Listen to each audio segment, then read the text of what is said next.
I am late to the game because I'm sure somebody has already said this, but I had the realization of why they choose to feed us the food that they feed us, and that's because the cost of a good colon is time.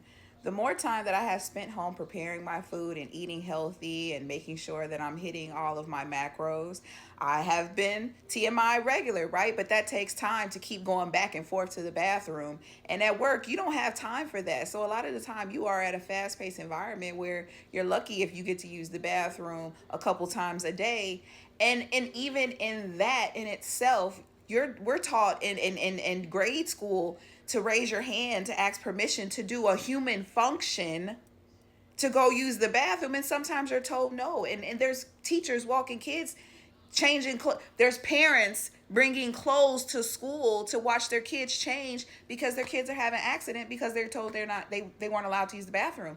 So it's crazy to me, like, oh, that's why they give us shit food and make that convenient, because you don't want us to have bowel movements. And that's why we have gut health, and that's why we have, oh, gotcha, capitalism.